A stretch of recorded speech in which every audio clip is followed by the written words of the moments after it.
What is up, fight fans? Welcome back to another KJ MMA show, and we have a good one for you here today. UFC 279 is this Saturday, and you know who the main event is. Nate Diaz, Khamzat Chimaev. It is one for the fans, for the hardcores, for the casuals. Everyone's going to be tuning in specifically for this main event, and obviously, Garrett, that's where we're going to start. I mean, if you look at the betting odds, it's crazy how much of an underdog Nate is versus Hamza. I feel most people believe that Chimaev is going to win this fight. But I mean, geez, bet online, I was looking at, he was like a minus 1,800 favorite. Bovada was a minus 1,000. Diaz is plus 900, plus 600, however you want to shake it. It's, I mean, light years away from one another. So my question to you is there smart money in betting on the underdog Nate Diaz, or do you just feel like this is just a bad matchup and Chimaev is going to go in there and run through him? The smart money is staying away from this fight altogether because of the fact that I don't think Nate Diaz has any ounce of a chance in this fight. I know he's a great fighter, and he's got 20 plus fights in UFC. He's a gamer. He's this and that. He's a gangster. All of it. But when it comes down to it, I mean, Hamza Chimaev is just another beast. This guy is like 3 times the size of Nate Diaz. Nate Diaz is not in shape for this fight. Didn't want this fight. Everything's stacked against him.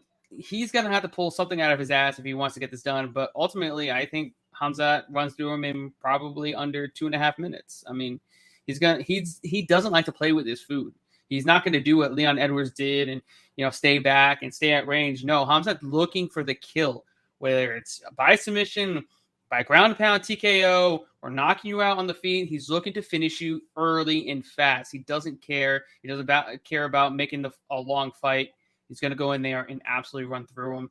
And I don't see much of a chance for Nate here. I do like to bet the under 0.5 rounds in this fight, which is at plus 450.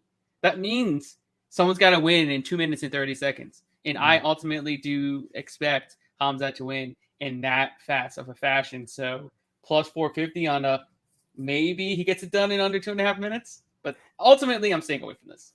So I'm just going to be honest here. I'm a Diaz fan. I've met Nate twice. He's super cool. He couldn't be any nicer of a guy. And, I've just been a fan of his for a while now. I love their kind of like, I don't give a what style, like both him and Nick. They'll fight anybody, anytime. And so, it resonates with someone like me. So I'm rooting for Nate Diaz here. However, I do agree with you. My head's telling me that Chimaev's going to win this fight. But I do want to say, like, Nate Diaz is extremely tough. He's known for his durability, for his toughness, for his cardio.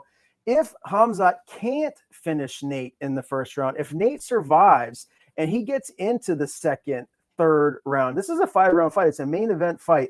We saw Hamzat's cardio dip significantly in that fight with Gilbert Burns, and that was the first big test of his career. I mean, and I do agree with you, like, the Leon Edwards, Nate Diaz fight, you have to look at it for what it is. Leon, he's not the same type of fighter that Hamzat is, but I'm holding out hope, at least anyways, that if Diaz can hang in there early, if he can get this into the midway through the second, into the third round, I think his chances of pulling out an upset go up dramatically towards the end of the fight. Do you agree with that? I mean, I guess, but I know we talked about the Gilbert Burns fight, but that's like an outlier because of the fact that these two were going at it.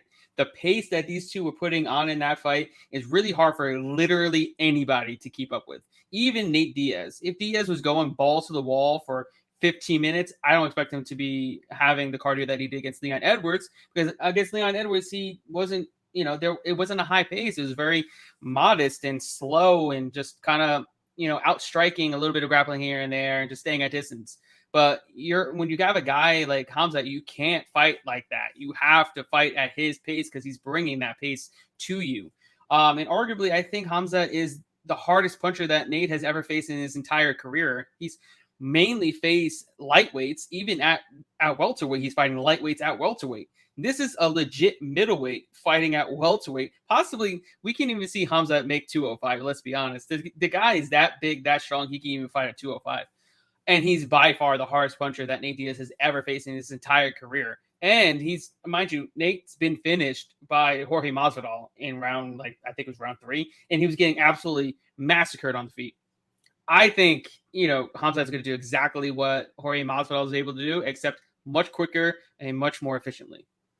My head agrees with you, Garrett. My heart is screaming, no, because I want Nate Diaz to win this fight. I definitely don't want him to leave the UFC, but unfortunately, it seems like win or lose, that's exactly what's going to happen. He's going to be starting his own promotion, Real Fight Inc. So we'll see what happens Saturday night. That's why they fight. That is your main event. Your co-main event is the Leech, Jingliang Li, a big favorite, minus 315 against Tony Ferguson, who's moving up to 170, a plus 265 dog. I got to be honest. I mean, we've seen Tony Ferguson really not be the same guy recently compared to what he was just a couple short years ago. But you look at the competition he's been fighting; he's always in there with the absolute best. My concern with this fight for him is going up a weight class. Why would you want to go up to 170 and fight a younger, bigger, hungrier fighter in Jingliang Li? Why not just stay at 155? Fight someone a little bit lower in the division. Get a win under your belt, and then start to maybe make a push and climb back up that ladder. I don't like this fight for Tony Ferguson, El Kukui. I think he's going to lose. I just don't know how. My money's on the Leech here. Yeah, I agree. I think Tony Ferguson's best days are obviously behind him. He doesn't look like a 170er. He just looks like someone that didn't really want to cut weight anymore. And I feel like this is his farewell tour. This is probably his last fight.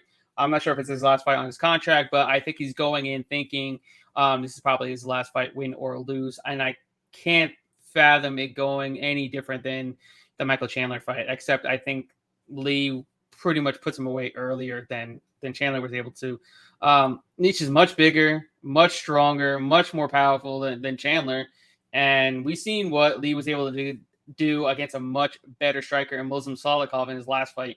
I expect more of the same. Heavy hands, puts him on him, and gets him out of there. I think Lee by knockout is plus 120, which is kind of crazy because I would favor that by minus 150 at least, because I just feel like he's just going to touch his chin once and he's going to be so fragile that he's going to go out. All right. Well, I definitely don't disagree. I do think the Leech wins this one. Let's stay at 170. Kevin Holland, Daniel Rodriguez. Kevin Holland is 2-0 at 170 since losing to Kyle Dacus. He's got wins over Alex Oliveira and Tim Means. But Daniel Rodriguez, I feel like is a more dangerous fighter at this point of his career. He's kind of like a younger lion. Plus 165 underdog. Kevin Holland is the minus 190 favorite. Do you feel this is Kevin Holland's toughest fight of his last three, or do you feel like he should be able to go in there and get a win here? I think he should go in there and get a win. I mean, he's fought better guys than Daniel Rodriguez. I know Rodriguez he's a fun fighter. He comes to fight. He's a dog, and he loves to throw hands. But I just don't think he's going to be able to deal with the length and the reach of Kevin Holland. Kevin Holland uses his reach very well. All the kicks, the long range attacks, and he moves in and out very, very well. And he looks good at 170. He's strong. He's powerful. He's quick. And mind you, they're not even fighting at 170. They're fighting at 180. So that gives Kevin Holland even more of an advantage in this fight because he doesn't have to cut as much weight. And he's already fought at 185 pounds numerous times in his career. So I think Kevin Holland gets the job done. I think Daniel Rodriguez is tough enough to hang in there to the end. I have Kevin Holland to win via decision. I think it's around plus 200. All the way up to plus 250. Daniel Rodriguez has never been finished by knockout. So I'm going to go on a limb here and that Kevin Holland just beats him up at range over 15 minutes. All right. Irene Aldana, Macy Chiasson. Macy, a plus 145 dog. Irene, minus 170 favorite. What's the smart play here, Garrett? Man, I'm thinking about taking Macy Chiasson at plus 140, but I might even go a little bit further and take her by decision at plus 300. I feel like it's going to be a close fight. Aldana definitely has a striking advantage in terms of, the power and technical abilities. But Macy's definitely the bigger, stronger of the two. She's got some long-range attacks with her kicks and her jab. But ultimately, when it comes to the grappling, I think she's a better grappler than Aldana. We've seen Aldana get taken down by Holly Holm 5 times. And Macy, she has 11 takedowns in her last 4 fights. So she's really honing in on her strength, which is her wrestling and her grappling. And she's been primarily fighting at 145 pounds. I think there are 2 in her last 2 fights. So I do think she has a bit of advantage there. And if she uses that and doesn't get finished on the feet, I think we could see Macy pull out a win here, either via ground and pound or by decision where I feel more comfortable by decision at plus 300 all the way up to, I think, plus 350 or even, I think, plus 400. All right, well, interesting matchup right there for those two women. Now, this next fight, it'll be the first one on the pay-per-view. I'm really intrigued about Johnny Walker, Ian Cutelaba. I mean, we know what Cutelaba is going to do. He's going to come out right out of the gates like the Hulk, try to finish Johnny Walker. And the question is going to be, can Johnny Walker withstand that opening barrage and, maybe do his own damage and hurt and piece up Cutelaba? Cutelaba is the minus 220 favorite. Johnny Walker plus 185 dog. A concern of mine, Garrett, and I'm sure you feel the same way. His last fight, which was earlier this year, I mean, Jamal Hill basically decapitated him. It was nasty. It was such a nasty KO. Sometimes, certain fighters, they have a tough time coming back from something like that. I'm not saying that that's Johnny Walker, but I'm just curious to see where his head's at, where his mental is at. And, if his chin is the same, earlier on in his career when people thought he was going to potentially be the champion at 205. What's the smart play here? How do you see this one going?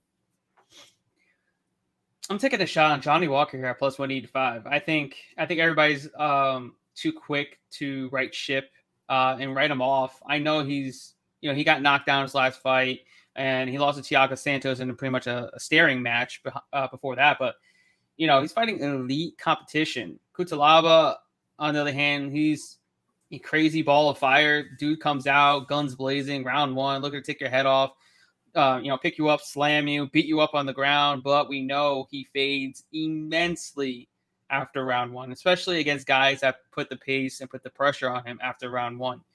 And we know he can get clipped. We know he can be submitted. I mean, there's no way Cutelaba should be over minus 200 in this spot. And mind you, he has to deal with 7 inches of reach disadvantage in this fight, if I'm not mistaken, about 6 or 7. And then also, we've seen in the last fight against Ryan Spann, he had crazy troubles with the reach and the length of Ryan Spann that he's overextending on his punches. And then Spann was able just to snatch his neck after he whiffed on a punch and fell to the floor. He snatched his neck, and that was all she wrote. If he overextends on a punch, he's eating a knee up the middle from Johnny Walker, and he's probably going out. I'm taking Johnny Walker here, plus 180. Probably might look at the KO prop as well. All right. A really, really intriguing fight there at 205 to start off the pay-per-view. Now, the main event of the undercard is one that is really, it means something to me because I really like Julian Erosa. He's one of my favorite guys to interview, and, he's fun to watch. He always goes for it. He really is must-see TV if you like watching the sport of MMA, but he's an underdog here in this one. Plus 185, Hakeem Dawodu, minus 220 favorite. Is there smart money on the underdog in Juicy J here, or do you feel like this is a bad matchup and Dawodu should win? Disclaimer: I'm a fan of Juicy J, Julian Erosa, but this is an extremely bad matchup for Erosa because his bread and butter is being, unorthodox, being able to throw a ton of strikes at you, capitalize on your mistakes, out cardio you, and pretty much just out brawl you. And that's something he cannot do against Hakeem Dawodu. Dawodu is arguably the most accomplished striker at 145 pounds next to Giga Chikadze. He's a multiple-time Muay Thai world champion. And I believe he has the best strikes landed to absorb ratio at 145 pounds in the UFC history because he doesn't get hit a ton. He gets hit less than 2.5 times per minute, and he's outstriking his opponents almost 3-1. He's outlanding them almost 3-1. He's only been outlanded by one of his opponents, and that was in his UFC debut where he got clubbed and subbed in that fight. But other than that, he's outstruck every single opponent that he's faced, and I don't think Erosa is remotely on his level in terms of the striking. I also don't think his grappling is good enough to take him down, submit him. Movsar Evloev took him down numerous times, but couldn't hold him down, couldn't submit him, couldn't do anything against him. And then Dawodu was beating the dog shit out of Evloev in round 3 because he was tired. So ultimately, I think Dawodu goes in there, pieces him up for 15 minutes and gets the decision win, or possibly puts him away because he's got some power. He got some deceptively good power. And I know Rosa's talking about he's a better striker. He's going to be able to be unorthodox in there and this and that. I just can't see it. If he wants to go strike for strike with Dawodu, he's going to lose every single time. 10 out of 10 times, he will not outstrike Dawodu. And I'm placing a lot of money on that. Yeah, I will just say to come to Julian's defense a little bit, there's something about him. He has an X factor where he does have the ability to just find the finish regardless of how it presents itself. So I do feel like as far as the intangibles go, that goes in Julian Erosa's favor. So if there's a scramble, if there's a chance that he has to get Dawodu out of there, he'll take advantage of it. That he's always dangerous. So it just makes for a really intriguing matchup. We'll move to the next fight. Jalton Jr. and Anton Turjalek. Big discrepancy in the betting odds here. Jalton is a -800 favorite. Anton +500. He actually took this fight on short notice, so that probably makes sense. But is there any chance that he's going to go in there and spring this big upset? No. I wasn't even impressed with him on the Contender Series. He needed to land 11 takedowns and about 13 to 14 minutes of control time to get a contract from the UFC. His striking is barely there, and he just relies on his boot strength and taking his opponents down. This fight is actually at 220 pounds, so that gives Almeida even more of an advantage because of the fact that he's a guy that he's that hybrid heavyweight, light heavyweight. He can play both sides, and he's going to have such a massive size advantage over Anton in this matchup. And Almeida, I think, is much more powerful on the feet, better striker, better grappler, better jiu-jitsu. Yeah, I got Almeida all day. Probably finishes him in round 1. Yeah, I think I'm with you there. All right, Jamie Pickett, Dennis Tuliulin. I probably butchered that last name, but again, you need to go to college to get some sort of degree to pronounce a lot of the fighters' names in the UFC and other promotions for that matter. But Jamie Pickett, a -135 favorite. Denise is a +115 dog here. I mean, look, I don't know as much about Denise, but I do know that Jamie Pickett is game. He had that big win over Joseph Holmes, who I'm very high on. And I know most recently he lost to Kyle Dawkins. No shame there. How do you see this one playing out? Where's the smart money, Garrett? This is a winnable fight for Pickett.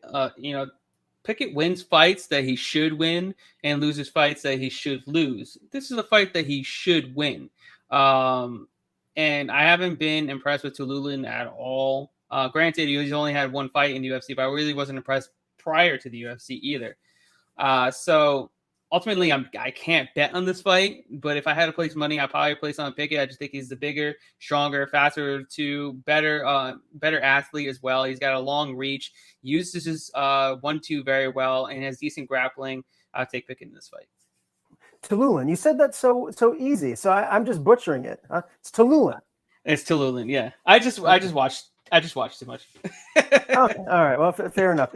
Let's go to the big boys here. Chris Barnett, a +325 dog against Jake Collier, a -425 favorite. I mean, who doesn't like the Chris Barnett story? It's so awesome seeing a guy that's his height, his frame and weight to be as athletic and to be able to do the things that he can do. Can he spring another upset here and beat Jake Collier, or is this Collier's fight to lose?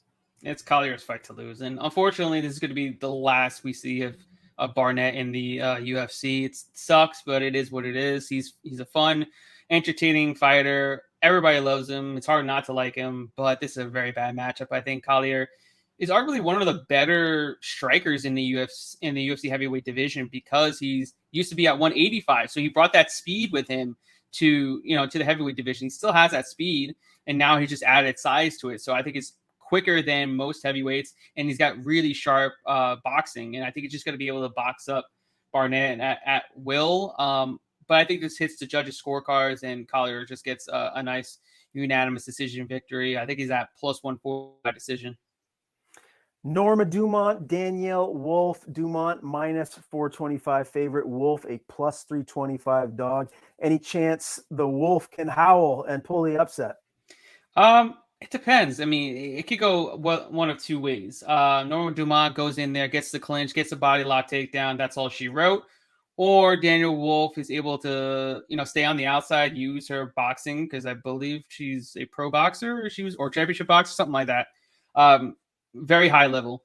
And I haven't been impressed with her, but if she stays on the outside, she can win this fight because Norma Dumont's not a good striker.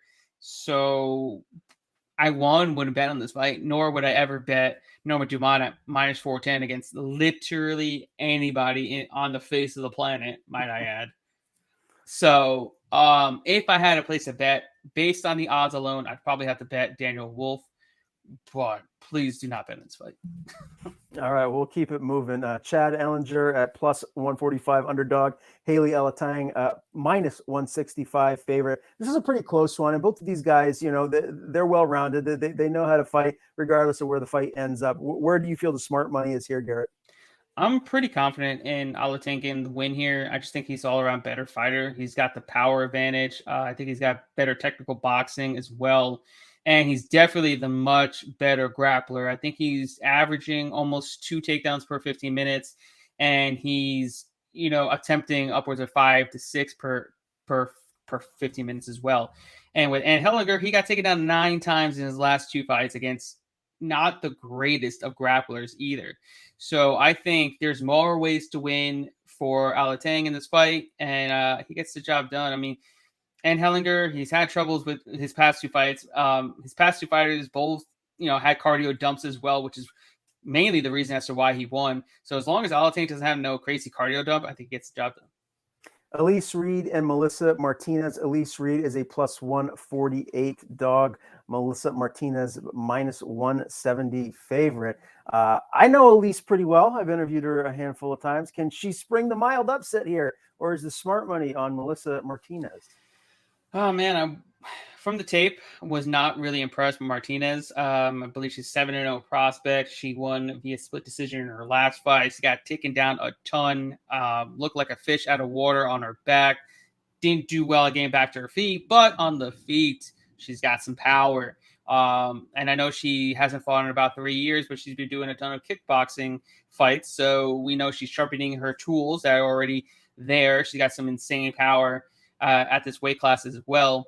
So it really comes down to what Elise Reed is trying to do. If she's going to go in there and try to fight at distance, she's probably going to get finished on the feet. But if she goes in there and mixes up some grappling, she could possibly take this fight. But that's why I don't want to bet in this fight. It's a fight where I don't know whose game plan is gonna come through and who's actually going to execute the game plan. If I knew Reed was like a heavy grappler, I'd probably take the shot on her. But knowing that she likes to fight at distance, this is probably not the fight to fight at distance. She's probably going to get put away by Martinez. And the last fight that we're going to talk about will be the first fight of the evening. It's actually one of the fights that I'm looking forward to the most on the whole card. Johan Lioness, Darian Weeks. Johan is a small underdog, plus 105. Weeks is a minus 125 favorite. And look, Johan had the first loss of his career last time out. And normally he'll be very game to do interviews before his upcoming fights. Nope, he's radio silent this time. He's just super dialed in. I think we're going to see the best version of the White Lion that we've ever seen. And anyone that has watched him fight knows this guy has a ton of power. I'm telling you right now, Johan Lioness gets this done. He KOs Darian Weeks with a vicious overhand right or something like that. I'm just imagining the overhand right, but that's where I'm going. I like the small underdog here. How do you like it? I agree, 100%. I was impressed with Johan. He almost finished Gabe Green in that first round, and Gabe Green was tough enough to be able to hang in there and survive. Then ultimately he had a cardio dump, but the fight before that, he also got a nasty knockout against Justin Burleson. That was impressive. He's fought some decent competition. I believe he beat Evan Cutts on the regional scene as well. Good win there. Weeks, on the other hand, he's fought well too. He's fought good competition, but he's not looked good. He had really tough time in his first 2 fights inside the octagon. I think he's going to have another. I mean, they're not giving him any easy fights. And mind you, Johan is by far the best and hardest puncher that Weeks has ever faced in his entire career. This guy's got insane power, and I have him putting him out probably in the first round.